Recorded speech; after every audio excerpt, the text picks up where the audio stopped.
दोस्तों, रब राखा के आने वाले एपिसोड में आप देखेंगे कि सृष्टि झनक से कहती है कि तुम मेरी बेटी हो और मैं तुम्हारे लिए अपनी सारी जिम्मेदारी उठाना चाहती हूँ। मैं तुम्हें वो सब कुछ देना चाहती हूँ जो तुमसे आज तक मैंने सब कुछ छीन लिया है। दूसरी तरफ लालन अपनी माँ को पैसे देता है कि माँ ये पैसे संभाल के रख देना, आज पैसे वाले आने वाले हैं लेने के लिए तो उन्हें ये पैसे देने पड़ेंगे। तभी लालन की माँ कहती है, इतनी बड़ी रकम तुम मुझे कैसे दे रहा है, मैं कैसे संभालूंगी इस रकम को। मैं इस घर में ज़्यादा टाइम रहती भी नहीं हूँ, मुझे बाहर जाना पड़ेगा काम करने के लिए। अगर मैं बाहर गई तो इस रकम को कौन संभालेगा। अभी लालन करता है कि अगर तू नहीं संभालेगी तो कौन संभालेगा माँ, वो लोग कभी भी आ सकते हैं इसे लेने के लिए।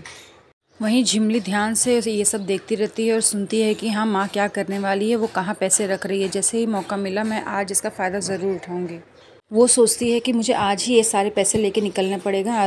तभी लालन बोलता है कि अच्छा माँ हम लोग चलते हैं, हमें अप्पू के लिए जाना है, अप्पू का आज अपॉइंटमेंट है, शायद पहला अपॉइंटमेंट है तो देर हो सकती है।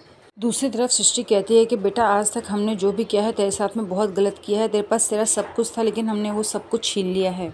वहीं झिमली फिर से लड़ना शुरू कर देती है कि आप लोग सारे पैसे इनके ऊपर खर्चा कर दे रहे हो, मेरे बारे में कोई सोच भी नहीं रहा है, आप लोग मेरी शादी कब करवाना चाहते हो। तो उसकी माँ बोलती है, बेटा तू तो हमारी बात मानेंगी नहीं, जो लड़का तुझसे शादी करना चाहता है वो इस बस्ती में नहीं आना चाहता, लेकिन बस्ती वाली लड़की से शादी करना जरूर चाहता है। दूसरी तरफ सृष्टि की बातें सुनकर सबको बड़ा शौक लगता है। तनुजा तो बोलती है, लगता है मुझे आपको किसी डॉक्टर की ज़रूरत है।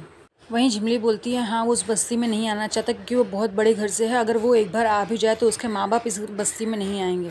तो उसकी माँ बोलती है, कैसा लड़का है वो इस बस्ती में नहीं आना चाहता, देख इस अप्पू को, वो इतने बड़े घर से होकर भी इस बस्ती में रह रही है। तो झिमली चिढ़कर बोलती है, हाँ वो इस बस्ती में रह रही है क्योंकि तुम लोग इसे लेकर आए हो।